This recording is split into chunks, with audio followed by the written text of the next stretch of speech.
안녕하세요. 제 이야기를 들어주시는 분들께 감사드립니다.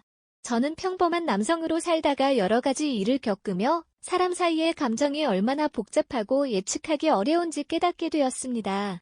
오늘은 제가 직접 겪은 일과 주변에서 봤던 일들을 솔직하고 따뜻한 마음으로 들려드리고 싶습니다. 혹시 이야기가 누군가에게 작은 위안이 되거나 경계심을 심어줄 수 있다면 더할 나위 없이 좋겠습니다. 저는 원래부터 사람들과 대화하는 걸 무척 좋아했습니다. 작은 가게에서 일하던 동네를 돌아다니던 늘 어딘가 따뜻한 소통의 순간이 있었습니다. 나름대로 여유도 있고 삶을 즐기는 편이라서 사람 사귀는 일도 그렇게 어렵진 않았습니다. 그런데 인간사가 참 묘하다고 느끼게 된 사건이 일어났습니다. 처음에는 제가 아내를 만나 서로에게 반해 결혼까지 하게 된 과정이 너무나 아름다웠습니다. 그녀는 어느 학교에서 학생들을 가르치는 사람이었고 진중하면서도 밝은 에너지를 지니고 있었습니다. 저는 여러 체인점 사업으로 제법 버는 편이라 경제적으로는 여유가 있었고 그녀를 위해서라면 어떤 지원이든 아끼지 않았습니다. 둘 다 사랑이 넘쳤고 처음엔 모든 게 완벽해 보였으니까요. 하지만 시간이 흐르면서 왠지 모르게 아내의 태도나 말투에서 미묘한 변화가 느껴졌습니다. 겉으로는 평온해 보여도 왠지 마음이 무겁게 내려앉는 듯한 순간들이 있었습니다. 제가 물어보면 아내는 늘 별일 아니라고 했고 피곤해서 그렇다며 몸을 돌려버렸습니다. 살다 보면 누구나 피곤할 때가 있으니 저도 특별히 의심하진 않았습니다. 그러던 어느 날 아내가 꽤 긴 출장을 가야 한다고 말했습니다. 며칠 정도가 아니라 거의 일주일 정도 되는 일정이라서 저도 깜짝 놀랐습니다. 연수도 겸하고 여러 학교 관계자들과 함께 가야 한다는 설명을 들었습니다. 저는 조금 섭섭하면서도 일이라면 어쩔 수 없겠지 하고 이해하려 했습니다. 그런데 아내가 말끝에 저를 힐끔 보면서 이렇게 말했습니다. 당신 혼자 집에 있으면 심심할 텐데 내가 혹시 잘못 믿어서가 아니라 그래도 집을 비우는 동안 뭔가 마음이 쓰인다는 뜻이요. 사실 저는 믿고 말고 할 것 없이 아내를 아주 좋아했습니다. 굳이 뭔가 저를 의심하거나 감시할 이유는 없다고 생각했지요. 그런데 뜻밖에도 아내는 집에 자기 동생을 보내서 함께 지내도록 하겠다고 했습니다. 가만 들어보니 아내의 말로는 아직 미혼인 여동생이 지내기에 괜찮은 집이 필요하다는 핑계를 댔지만 제 느낌에는 어딘가 미심쩍었습니다. 아무튼 아내가 동생을 불러놓고는 공항으로 떠났고 저와 동생 단둘이 한 집에서 지내게 되었습니다. 동생은 키가 훤칠했고 얼굴도 예쁘장했으며 말투까지 밝아서 처음에는 당황스러웠지만 그래도 마음이 꽤 편안해졌습니다. 오히려 혼자 집에 덩그러니 있었으면 심심했을 텐데 누군가와 대화할 수 있어 다행이라고도 생각했습니다. 그런데 한편으로는 이게 정말 아내가 바랐던 그림일까? 의문이 들기도 했습니다. 왜 굳이 어린 동생을 제 옆에 묶어두는 건지 쉽사리 이해가 되지 않았습니다. 처음 며칠은 별다른 일 없이 지나갔습니다. 저는 체인점을 돌아보느라 낮에는 밖에 있었고 저녁에 들어오면 동생이 요리를 해주기도 하고 함께 TV를 보기도 하며 자연스럽게 수다를 떨었습니다. 덕분에 저는 그동안 무겁게 가라앉았던 기분이 조금씩 풀리는 것 같았습니다. 그런데 어느 순간부터 동생이 보여주는 몇몇 행동이 정말로 묘했습니다. 어느 날은 제가 퇴근하고 문을 열고 들어갔는데 동생이 조금 야릇한 복장을 하고 소파에 앉아 있었던 겁니다. 마치 훌륭한 옷차림으로 제게 다가와서 말하는 듯 했는데 그 모습이 정상적인 관계에서 보기에는 너무 노골적이라 당황을 금할 수 없었습니다. 제가 동생에게 말했습니다. 혹시 밖에서 누가 보면 오해하지 않을까 싶으니까 조심하는 게 좋을 것 같다고요. 그런데 동생은 오히려 장난스럽게 웃으며 이렇게 답했습니다. 형부는 무슨 생각을 하는 거예요? 그냥 편하게 있는 거지라며 아무렇지 않아 보였습니다. 그날 밤 저는 안방으로 들어가 자려는데 동생이 조용히 방문을 열고 들어와 함께 술을 한잔하자는 제안을 했습니다. 보통이라면 거절했을 텐데 동생 얼굴이 좀 우울해 보여서 무슨 일이 있나 싶어 거실에서 둘이 맥주캔 몇 개를 꺼내 마셨습니다. 그런데 동생이 한참 달아오른 얼굴로 제 어깨에 머리를 기댔습니다. 형부에게 이런 말 하면 안 되는 거 알지만 가끔 마음이 너무 허전할 때가 있다고 솔직하게 털어놓았습니다. 저는 아무 말 없이 듣고 있었는데 이게 점점 이상한 분위기로 번져가는 걸 느꼈습니다. 동생이 손을 제 손등위에 살포시 올리고 살짝 몸을 비비꼬는 모습이 아찔했습니다. 그 순간 머릿속을 스치는 생각 하나가 있었습니다. 설마 이 모든 게 아내가 꾸민 일이 아닐까 하는 의심이었지요. 왜 그런 생각을 했냐면 저희 부부가 결혼할 때 아내 집안에서 요구했던 돈이 꽤 컸습니다. 그래도 저는 사랑하는 아내를 위해 그 모든 걸 다 들어주었고 결혼 후에도 금전적인 지원을 아끼지 않았습니다. 당시에는 그게 전혀 아깝지 않았습니다. 다만 아내의 집안이 조금 과하다는 느낌이 있긴 했지만 그 정도는 넘어갈 수 있다고 생각했지요. 그런데 아내가 갑자기 긴 출장을 잡아놓고 동생을 저와 함께 지내게 한 후에 동생이 이렇게 노골적으로 다가오는 모습을 보니 뭔가 거대한 함정이 있는 게 아닐까 싶었습니다. 며칠 더 지켜보다 보니 동생이 저를 향해 보내는 시선이 심상치 않았습니다. 아침에 일어나 거실을 지날 때면 다리를 살짝 걸치는 자세로 앉아있거나 제게 다가와 말을 걸면서 묘하게 팔이나 손이 닿도록 움직이기도 했습니다. 제가 계속 거리를 두려워도 동생은 면신 무언가를 제게 부탁했습니다. 형부 전구가 나갔는데 갈아줄 수 있어요. 형부 전자레인지가 이상한 것 같은데 봐주세요. 이런 식으로 말이죠.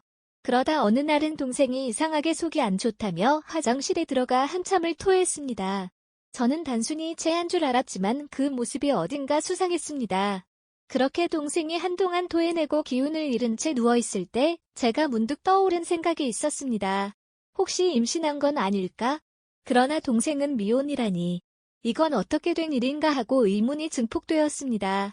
설마 이건 아내가 무언가를 꾸며놓고 동생에게까지 이상한 부탁을 한 건 아닐까 싶어졌습니다. 그러던 중 아내가 저와 떨어져 있는 동안 누군가와 함께 있다는 정보를 얻게 됐습니다. 우연히 아내가 전화로 통화하는 걸 엿듣게 되었는데 그 상대가 남자였고 아내가 발랄하게 대화를 주고받는 내용이 영 심상치 않았습니다. 제가 아내를 믿고 있다고 해도 이 상황들이 계속 겹치니 모르는 척 넘어가기에는 무리가 있었습니다. 그래서 직접 아내를 미행해봤습니다. 출장 간다고 짐을 챙겨 나가던 날 그녀가 어딘가로 택시를 타고 갔는데 그곳이 기차역이나 공항이 아니었습니다. 어떤 낯선 숙소 앞에 내린 뒤 그곳에서 학교의 한 남자 직원으로 보이는 사람과 만났습니다. 부둥켜 안고 입을 맞추는데 제 심장은 갈갈이 찢기는 듯 했습니다. 바로 뛰쳐나가고 싶은 마음이 굴뚝 같았지만 저는 꾹 참고 몰래 휴대전화 카메라로 그 장면을 찍었습니다. 저는 도대체 왜 아내가 이런 행동을 할까? 그 남자는 또 누구이며 아내가 무엇을 노리는 걸까 혼란스러웠지만 일단 확실한 증거가 필요하다고 생각했습니다. 그래서 오래전부터 알고 지내던 믿음직한 친구에게 도움을 청했습니다. 그는 이런 일에 능숙한 편이었습니다. 말하자면 몰래 누군가의 뒤를 쫓아 진실을 밝혀내는 일을 자주 해왔습니다. 제 친구는 흔쾌히 도와주겠다고 하며 아내의 일정을 따라가 매 순간을 녹화하고 사진 찍어주겠다고 약속했습니다. 며칠 후 친구에게서 받은 자료는 충격적이었습니다. 아내는 출장이라고 거짓말하며 학교의 남자 상사와 여러 날을 함께 지내고 있었습니다. 제가 본 사진과 영상에는 아내가 전혀 다른 모습으로 등장했습니다. 차분하고 정숙했던 그녀가 낯뜨거운 옷차림으로 그 남자에게 애정 표현을 하는 장면이 담겨 있었습니다. 저와 함께 있을 때는 언제나 무표정에 가까워서 도대체 내가 만족스럽지 않은가 생각했던 적도 있건만 이렇게 달라진 모습을 보니 저를 속여온 배신감에 몸이 떨렸습니다. 그 남자와의 대화 내용에서 더 충격적인 사실을 알게 됐습니다. 아내는 제 재산을 몰래 뺏기 위한 방법을 고심 중이었고 저에게 약점을 만들어 협박하겠다는 이야기도 했습니다. 그 약점이란 바로 동생의 임신 문제를 저한테 씌우는 것이었습니다. 제가 동생과 부적절한 관계를 맺어 아이를 임신시켰다 하는 식으로 몰아가면 제가 공항에 빠져 아내의 말을 따를 수밖에 없지 않겠냐고 떠들어대는 목소리가 영상을 통해 고스란히 전해졌습니다. 저는 모든 것을 알게 된 순간 끓어오르는 분노를 참기 어려웠습니다. 그동안 고생하며 모은 돈이며 체인점도 결국 아내와 가정을 이루려는 마음에서 확대한 사업이었습니다. 그런데 아내는 저와 혼인관계를 유지한 채 다른 남자와 지내면서 제 재산을 노리고 있었던 겁니다. 거기다 친녀 동생을 제 곁에 붙여놓고 저를 유혹하게 만들었다니 상상조차 하기 싫은 더러운 계략이었습니다. 하지만 저도 당하고만 있진 않겠다는 생각이 들었습니다. 저에게도 친구가 있었고 조금 더 치밀하게 움직이면 아내와 그 남자를 법적으로나 사회적으로나 완전히 매장시킬 수 있다고 판단했습니다. 그리고 동생에게도 뭔가 사정이 있겠지만 그 아이가 제게 접근한 건 사실이니 그냥 넘어갈 수 없었습니다. 먼저 동생이 토하는 모습을 보고 임신 사실을 눈치챘고 그 아이의 정체가 아내와 상사 사이에 벌어진 일과도 연관된다는 생각이 들었습니다. 동생이 저에게 와서 이렇게 애원하기도 했습니다. 형부 사실 나도 그동안 당신을 좋아해왔다. 하지만 그건 솔직히 반은 거짓말 같았습니다. 동생의 표정에서 죄책감이 엿보이기도 했으니까요.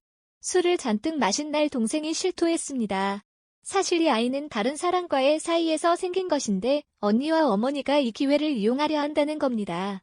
당장 산부인과에 가서 지우자고 했는데 언니가 뭐라고 했다는 이야기도 꺼냈습니다. 저는 동생의 솔직한 고백이 약간은 안쓰럽기도 했습니다. 어찌됐든 그녀 역시 제게 감정이 전혀 없었으리라고는 생각하지 않았습니다. 그래서 모든 사실을 알아낸 뒤에는 일단 동생을 집으로 돌려보냈습니다. 그녀도 더 이상 아내의 계획에 가담하고 싶지 않다며 울먹였습니다. 그리고 저는 아내가 출장에서 돌아오는 날을 기다렸습니다. 돌아오자마자 그녀는 저를 빤히 보더니 눈빛이 어딘가 불안해 보였습니다. 아마도 동생과 제가 이미 어떤 관계를 맺었으리라 기대했던 모양입니다. 그녀는 무심한 척 내 휴대전화를 확인하려 했지만 허락도 없이 들여다보는 모습이 영 보기 싫었습니다. 제가 휴대전화 조작을 한 적이 있느냐고 묻자 그녀는 뜬금없이 동생이 어디 있느냐 물었습니다. 제 대답은 간단했습니다. 병원에 있다고 했습니다. 몸이 안 좋아서요. 아내는 살짝 놀란 표정이었지만 자세한 설명은 듣고 싶지 않았는지 코웃음을 치고는 자기 방으로 들어갔습니다. 그날 밤 저는 아내에게 제가 사업하며 번 돈과 여러 서류를 정리한 서랍을 열어보이며 조만간 계약 같은 걸 업데이트해야 한다고 말했습니다. 아내가 그 얘기에 관심을 보이자 술을 꺼내며 작게 미소 지었습니다. 기왕이면 2잔 마시고 기분 풀고 차근차근 대화하자고 했습니다. 아내는 저와 결혼 생활을 하면서도 제게 예전처럼 다정하지 않았고 오히려 차가웠는데도 그날은 쉽게 잔을 들이켰습니다. 어쩌면 이제 완전히 낚였다 생각했는지도 모르겠습니다. 그녀가 어느 정도 취해 고개를 뒤로 젖히고 있을 때 저는 살짝 준비해둔 녹음기를 켰고 친구와도 통화 연결을 해두었습니다. 결국 아내는 남자 상사 이야기를 은근슬쩍 꺼내며 대책을 세우자고 합니다. 저는 모르는 척아.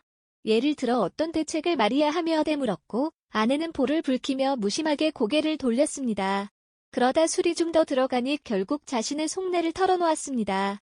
여동생이 임신한 걸 들먹이며 그 아이가 당신 아이가 맞다고 몰아가면 당신이 꼼짝 못할 거라는 식의 말이었습니다.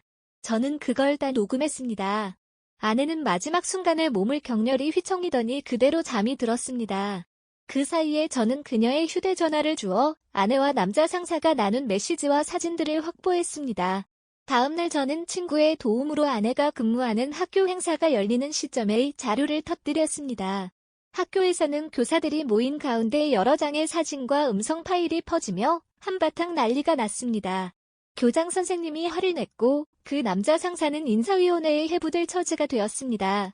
아내는 그 자리에서 얼굴이 하얗게 질려 아무 말도 못하고 도망치듯 나갔고 결국 저를 피해 숨듯이 지냈습니다.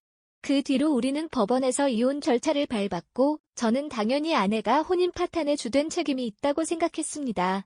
그래서 재산 분할을 최소화하려고 변호사에게 철저히 준비를 부탁했습니다. 아내가 제게 뭔가 억울함을 호소할까 싶었지만 이미 너무 많은 증거가 있었습니다. 판사는 제가 제출한 자료를 보고 재산 분할을 거의 허용하지 않았고 저는 온전한 자유를 되찾았지만 마음의 상처는 한동안 아물지 않았습니다. 더 충격적이었던 건 여동생이 칼에 맞아 큰 사고를 당했다는 소식이었습니다. 자매끼리 말다툼 끝에 벌어진 일이었는데 아내가 극도의 흥분 상태에서 동생의 목 부근을 베는 바람에 그 자리에서 목숨을 잃었다고 했습니다. 그 이야기를 들었을 때 저는 한동안 아무 말도 하지 못했습니다. 그래도 나름 정을 주고받았던 동생이었고 제가 그토록 증오하던 아내조차 이런 비극을 만들 줄은 몰랐습니다. 결국 아내는 구치소에 들어갔고 힘겹게라도 저에게 눈물을 흘리며 잘못을 빌었습니다. 하지만 그 모든 일이 너무 늦었습니다. 그녀는 과오에 대한 대가를 치러야 했고 그 집안도 순식간에 무너졌습니다. 아내의 부모님은 그 뒤로 소식을 듣기 어려울 정도로 사라져버렸고 저는 더 이상 그들과 엮이고 싶지 않았습니다. 그렇게 저는 한 사람의 잘못된 선택과 욕심 그리고 주변 사람들의 부추김이 얼마나 끔찍한 결과를 낳는지 똑똑히 보았습니다. 사랑이 밑바탕이었으면 좋았겠지만 결국 돈이나 욕망에 휘둘린 사랑은 사람을 망가뜨린다는 걸 깨달았습니다. 저는 이 모든 일을 겪은 뒤 주변 지인들에게 늘 경계심을 가지되 사람 간의 대화를 게을리하지 말라고 강조합니다. 대화만이 우리를 지키는 최소한의 울타리가 될 때가 많으니까요. 다만 이 일을 끝내고 나서도 저는 한참 동안 스스로를 책망했습니다. 내가 아내의 내면을 조금 더 들여다보았더라면, 동생이 어떤 상황인지 조금 더 일찍 알아차렸다면, 혹은 아내가 삐뚤어진 생각을 키우기 전에 남편으로서 관심과 사랑을 더 쏟았다면, 이런 참담한 결과는 막을 수 있었을지도 모른다는 후회가 밀려왔습니다. 하지만 이미 엎질러진 물이었고, 시간은 거꾸로 흐르지 않는다는 사실이 저를 더욱 슬프게 했습니다. 그럼에도 불구하고 저는 여전히 사람 간의 감정을 믿고 싶습니다.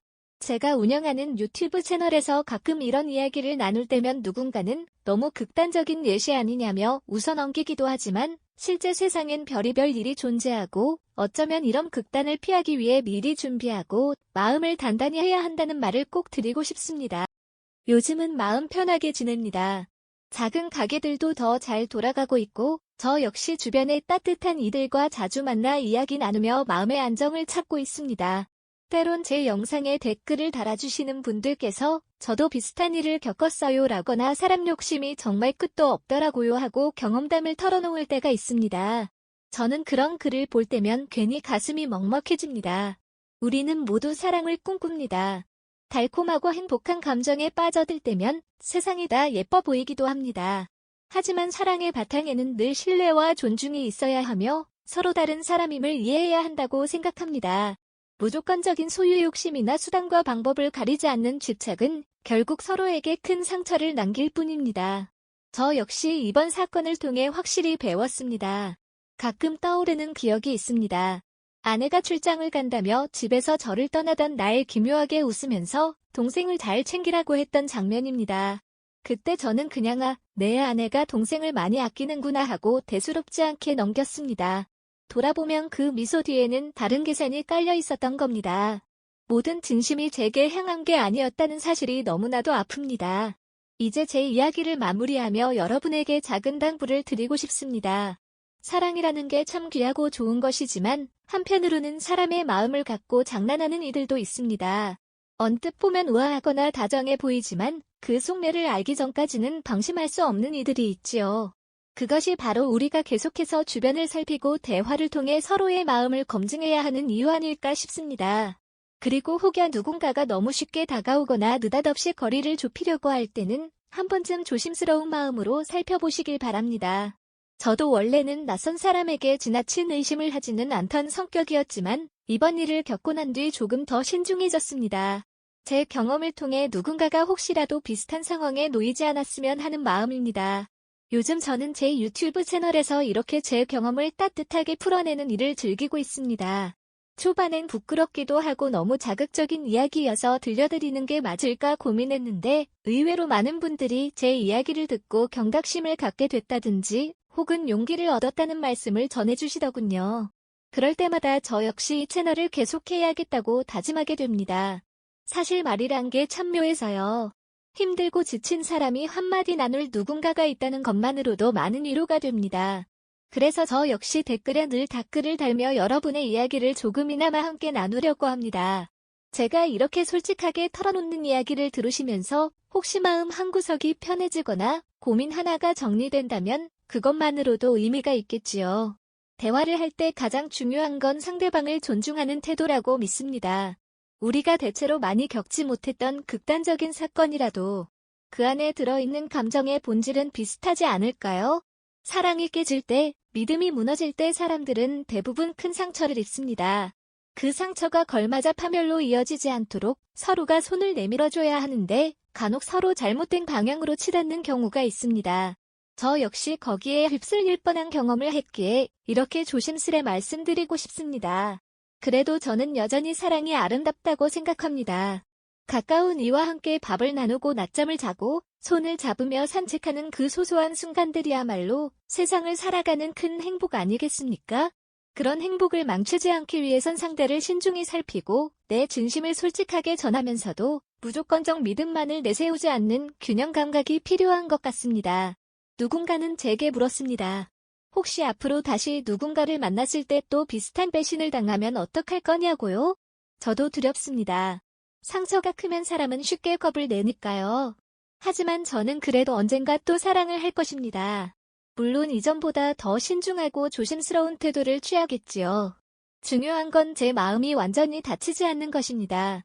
제가 세상의 온기를 완전히 포기해버린다면 결국 제 삶이 메마를 테니까요. 당신도 혹시 마음속 어딘가에 과거 배신당한 기억이나 아픈 상처가 있다면 너무 깊이 묻어두지 마세요. 주변의 마음을 내비칠 수 있는 사람을 찾고 작은 대화라도 나누며 아픔을 조금씩 흘려보내길 바랍니다. 물론 쉽지 않을 겁니다. 저도 한동안은 인간관계가 두려웠고 남들이 무슨 말을 해도 의심하는 습관이 생겼습니다. 그런데 시간이 흐르고 마음을 조금씩 열어놓으니 다시 제자리로 돌아올 수 있었습니다. 오늘 제 이야기는 이쯤에서 마무리하려고 합니다. 너무 길었나 싶지만 그래도 이 모든 과정을 말씀드려야 제가 마음속에 담아두었던 응어리가 조금이라도 풀릴 것 같았습니다. 혹시라도 비슷한 사연을 갖고 있거나 지금 힘든 관계 때문에 고민하는 분들이 계시다면 언젠가 제 채널에 오셔서 솔직한 생각을 나눠주시면 좋겠습니다. 언제든 따뜻하게 맞이하겠습니다. 다시 한번 강조하고 싶은 건 사랑이란 서로가 함께 만들어가는 것이지 한쪽의 욕망이나 계략으로 유지되는 게 절대 아니라는 점입니다. 저는 이런 시행착오를 겪고 나서야 바른 길을 찾을 수 있었습니다. 아픈 기억은 제게 중요한 배움이 되었고 앞으로도 사람들을 만날 때 늘 머릿속 한구석에 신중함을 새기려 합니다. 이야기를 들어주셔서 고맙습니다. 여러분의 인생에도 다양한 순간들이 있겠지만 그 안에 따뜻함이 오래 머물기를 진심으로 바랍니다. 저는 이 채널에서 계속해서 제 소소한 일상과 생각들을 이야기할 테니 혹시 관심이 있으시다면 언제든 들러주세요. 남성분이든 여성분이든 모두가 서로를 존중하고 귀하게 여기는 관계로 어우러졌으면 하는 바람입니다. 저는 그 소박한 소망을 마음에 품고 계속 방송을 이어나가겠습니다. 오늘도 긴 시간 제 이야기를 들어주신 점 정말로 감사드립니다. 답답하고 바쁜 세상 속에서 잠시나마 제 목소리에 머물러 주셨다니 얼마나 감사한 일인지 모르겠습니다. 이곳이 작은 휴식처가 되었으면 좋겠고 혹시 혼자 마음 졸이며 고민하는 분이 계시다면 댓글이나 다른 방식으로라도 소통을 해주시면 제가 아는 한도 내에서 정성을 다해 답해드릴 수 있도록 노력해 보겠습니다. 마지막으로 부탁드리고 싶은 건 우리 모두 각자의 삶을 존중하되 그 안에 숨어있는 수많은 감정에 대해서는 서로 예의를 지키며 조심스레 다가가 보자는 것입니다. 대화는 정말 중요합니다. 말 한마디가 사람을 살리기도 하고 반대로 무심한 태도가 더 큰 상처를 남기기도 합니다. 저는 앞으로도 이곳에서 제 일상과 추억을 전하면서 듣는 분들이 조금이라도 함께 공감할 수 있도록 열심히 살아가겠습니다. 언젠가 다시 찾아올 사랑이 있다면 그땐 더 정직하고 더 솔직한 모습으로 다가가고 싶습니다. 아직도 사람의 온기를 나누고픈 마음이 커다랗게 남아있거든요. 여러분도 혹시 새로운 사람을 만나게 된다면 꼭 대화를 충분히 나누고 서로에 대해 천천히 알아가시길 권해드리고 싶습니다. 그러면 적어도 이번 제 이야기 같은 파국으로 치닫는 일은 피할 수 있지 않을까 생각합니다. 오늘 제 얘기는 여기까지입니다. 정말 감사합니다. 그리고 부디 모두가 원하는 행복과 따뜻한 마음을 잃지 않으시길 진심으로 바라겠습니다. 제 채널에 자주 들러주셔서 함께 이야기 나누고 마음의 짐을 조금씩 덜어가면 좋겠습니다. 이상으로 긴 이야기를 마치겠습니다. 고맙습니다. 언제나 건강하시고 편안한 하루 보내시길 바랍니다. 사랑하는 마음을 잃지 않되 스스로를 지켜내는 그런 굳은 마음을 모두가 가지게 되길 기원합니다. 감사합니다. 여기까지 들어주셔서 저는 참으로 큰 위안을 얻습니다. 여러분 덕분입니다. 앞으로도 잘 부탁드립니다. 모두 편안하시길 바라겠습니다. 고맙습니다.